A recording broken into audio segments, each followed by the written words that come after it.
house, and so they are confident that he didn't do it, so they don't need to fake the death because he has nothing to say. Or he wasn't, and they know he wasn't, and they know he did something, and they're not going to fake the death because why? They're backing him up already and makes them liars. Maybe the simplest thing to do is just kill her. No. Yeah. This is okay. So we've gone in the wrong direction of trying to get an answer to this case. Yeah. The other really big question is where are their remains? Right? Yep. Yeah. So there's a hospital in Springfield called Cox Hospital. I think it's isn't it Cox Memorial South Hospital or something like that? It's a very long name. Yeah, it's a long name. There's no relation. Yeah. Oh, to the serial guy. Robert Cox. Yeah. Okay. Yeah. And in 1992, they were in the process of building a new parking garage that was poured concrete. A lot of people believe that their remains are actually, the Springfield 3 remains are in the So the body of all three women are there. All the bodies, yeah. Somewhere. Yeah, and did they originally get a tip about this, or is this just They actually something? got a lot of tips about it, like a lot of tips. I don't remember how many. I would say it was more than 50 people Enough called to... and said, I think their remains are probably there. And the garage has been surveyed by a engineer of some kind. I can't remember what kind of engineer he is, but he has like the sonar technology that Like a underground. yeah. Ground penetrating radar. Yeah, exactly. Not sonar. Yeah, that thing. And he actually worked with the government after 9/11 to help recover the bodies after all of that stuff. So he's got a pretty solid track record. That's correct. He's credible. He came out and scanned the garage, and they didn't say really anything. They just said we want to see if there are some anomalies here, and he did the little. And that's the scan reporter thing. who brought him out, right? She's an investigative reporter. Yeah. 'Cause, she's the one who started this train. I think she actually even hired him to do She did. What's out of pocket? It's what's her name? Kathy something. Starts with an R. Baird. With a D. Yeah. And she hired him to come out, and the story is presented that she said, we just want to know if there's some anomalies here. And he scanned the whole thing, and he said, there's 3 right here. 2 are parallel and 1 is perpendicular to them. And, it's not a perfect picture, but if I had to guess, it would be kind of what we would see at a gravesite. Yeah, and he guesses they were about 3 feet down, right? Yep, he said it was about 3 feet down. And she said, cool, let's dig this thing up. And the police said, nah. Yeah, they're not excited. She doesn't have the best relationship with the Springfield police. For being an investigative reporter, she seems to have really rubbed them the wrong way. Yeah. And I think that most of these murmurs come from her, but there are murmurs out there that there's been kind of a willful slowing down or something similar of this case. I don't buy it. But there are some people out there who say, like, the police aren't doing everything they could. Which, in this one instance, I will agree. Like, it wouldn't be so hard to get a freaking core sample. Whole thing up, just take a core sample, like, near one of the anomalies. And stick a camera down there. That's what they're going to do. Yeah. It's a 2-inch hole. Yeah. Hey, stick a camera, or you get one of those body-sniffing dogs and just let him loose nearby and see if he makes a beeline for the hole. Yeah, there's all kinds of ways to check on that. Yeah, so that would be... Well, I've thought about this a lot. Okay, so the hospital doesn't want to do it unless they have to. Right. So, of course, their statement is, we will comply with any request from law enforcement. Note that they say law enforcement in this case. And law enforcement's not enthusiastic about it. And law enforcement's not enthusiastic. And I gotta tell you, I'm pretty sure that at this point, law enforcement is not enthusiastic because they know they're gonna get nowhere. Like, they've been dealing with it for over 20 years. They are tired of people bringing it up because they've gone to every length, and if they look, they're gonna open up another can of worms. Because if they find something, they're gonna have to dig it up, and then it's gonna be, well, we found the bodies, but we don't know jack squat, or look, the bodies aren't there, and people are just gonna bring the whole thing up, and I think it's total bad publicity for that police department. I think it's actually worse for them to just be sitting on their hands and not taking advantage of this, because I don't disagree with that at all. It would not cost much of anything to do some core samples. Actually, you don't even need to do 3; just do 1. But you know what? The guy in charge, he says, I don't want us to go through this guano storm that's about to erupt, if we open this up, we're just going to push it aside and do nothing. He doesn't think about it that way. He just thinks, I don't have to. We're not going to deal with it. We're just done. We're done. I'm finished. And that's all they're doing. I know that's what they're thinking. Can we talk about the farm real quick? Oh, yeah. Yeah, so Talk this about is farm? my Okay. my interesting little bit about this theory, I guess, that they're buried there. The police have searched this area in Webster County twice, once in 1993 and then again in 2002. The first time they refused to disclose what they found there. So they could have found absolutely nothing So whatsoever. They could have found absolutely nothing whatsoever, but the way they refused to disclose it is they said that there were private details pertaining to the case that they discovered, so they weren't going to release any of the details. Which is a suspicious way to say we didn't find anything, but it's a way that you could say But we they didn't might have find found anything. something that was unrelated to the case that led them to a completely different case. Absolutely, yeah, absolutely. Hey, look, it turns out the guy's got a giant pot farm. Yeah. Cool. The second time they went, it was because 2 women called in a tip. The specifics of said tip are hazy at best. But they did say that 2 men who were employed at the local concrete company owned this property in the 1990s. And that the men owned a van that was very similar to the one described. And also that the men left the area, the Springfield area, like within 2 weeks of the Springfield 3 disappearing. And I think it's interesting, just on pure coincidence, I guess, since with this it's easy to just go on pure coincidence, that 2 dudes who own a van that's similar to this, that their land was searched really soon after that, who happened to work for the local concrete company, which likely provided the poured concrete for said. Therefore, they'd known the site. They'd known the site and would have been able to go and like lay some concrete, and probably people wouldn't be like, oh, there's an extra layer of concrete there. But this tip from these 2 women came like 10 years after the fact. 2002, yeah. And why did it take them so long to remember this? I don't know if it took them so long to remember it, if they didn't come forward. I don't know what. And it may have been in conjunction with, because that's about the time, and I can't remember exactly when, they did the search for the anomalies. The ground penetrating radar, but it could have been that it was similar, it was close to that as soon as they started saying, you know, they might be in the concrete, that these women were like, oh, actually, that's weird. So the police would therefore have the names of these 2 men, correct? I presume, but I've never seen them released anywhere, Mm-hmm. the names. I am really intrigued, and I agree with both of you that just take this core sample, see what the hell's down there. Yeah. But at the same time, I've worked on enough construction sites to know that holes in the ground, because ground penetrating radar is not perfect. It's not what you see on TV. It doesn't give you this crystal clear image. Oh, yeah. It's just this weird black and white line thing. I Yeah. mean, there's nothing great about it.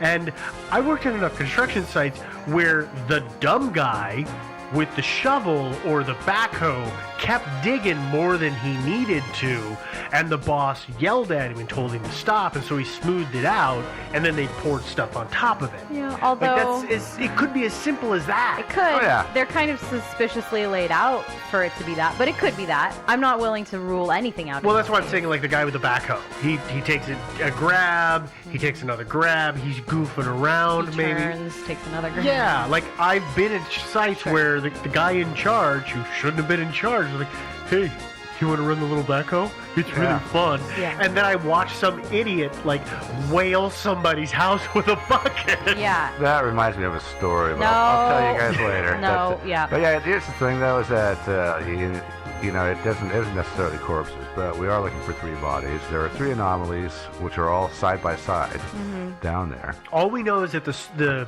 plane of is it the plane of the soil, the profile, the horizons have been disturbed. Yeah. They're not at the same compaction. That's what it's figuring out. Yeah, and so They're different. Yeah, so it it's means worth- somebody dug. Worth checking out, you know? Yeah. Let's face It just seems like just do it. It'd Yeah. be easier. Yeah. Anyway, and as my last thought, Cox seems like a cocky enough kind of dude that if there were some way to dispose of some bodies in some way that would be like his name, if he did it, it wouldn't shock me to find out that he managed to somehow bury them in a construction site next to the Cox Hospital just because he was kind of a jerk like that. Yeah. Would be kind of like an in-your-face kind of thing. Yeah.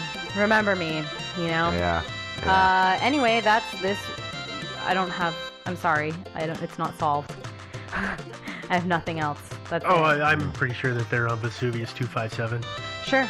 Yeah, that's That's a good the theory. only happy answer. Those are your. Were abducted by cute, cuddly kitten aliens. Yeah. And then dissected. And spent their days petting kittens and feeding them happy kibble. That's Yeah. really the only way to go with this. I think that's fair. Yeah. Yeah. Yeah. Well, I mean, it's possible they're alive. I mean, maybe they were sold into slavery. Another happy way to go. That's not a happy ending way. either. Yeah. No. Yeah. No. And you know, that seems strange because people getting sold into slavery are usually very young and individuals who are they are in that really risky lifestyle and they're very vulnerable. 3 adult women. Yeah. That doesn't seem like we got a cash crop right there. I agree. Yeah, no, I wasn't being too serious there. Yeah. Okay. I wasn't. right. I don't think they were sold into slavery. Yeah. Yeah. I don't know. I mean, no signs of a struggle. Nothing really out of the ordinary. There shouldn't have been a struggle, really. And And that's one good thing about the whole contamination of the house is that if the guy just basically walks in with a gun, or guys, walks in and says, "You're coming with us," and leads him out again, there really wouldn't have been much of anything in the works in terms of evidence anyway. Yeah. Yeah. Well, and you know, the neighbors aren't particularly far away, and they didn't hear any struggles or anything like that. So that at least we know nobody cleaned that up. Yeah. Yeah. Yeah. So there you go. There's a happy mystery. You guys asked for this one. And you've right. got more coming than you asked You've for. got They're all more. really happy They stories. are really happy, all of them. Like, Yeah. I am going to have to spend a lot of time meditating on narwhals Yeah. because this is going to be a fun month. Yeah. Yeah. Totally. Yeah. So Yeah. Anything Yeah. else to add? No. Cool. Well, if you want to read some of the links that we used to research, or you want to download the episode, or you already know where to download it. You don't need that. Yeah. You can go ahead and check out our website. That website is thinkingsidewayspodcast.com.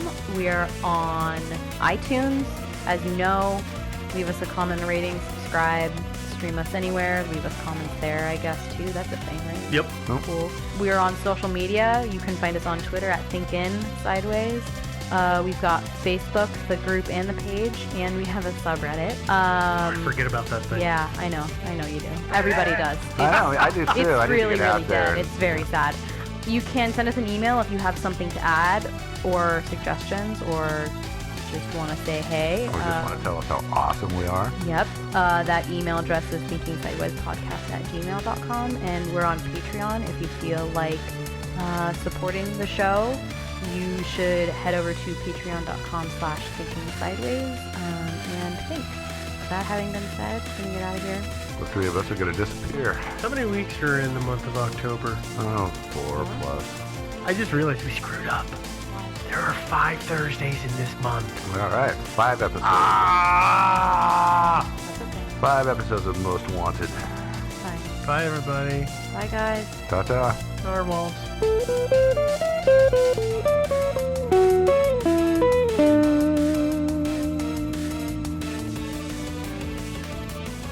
Thinking Sideways is not brought to you by the New Justice League.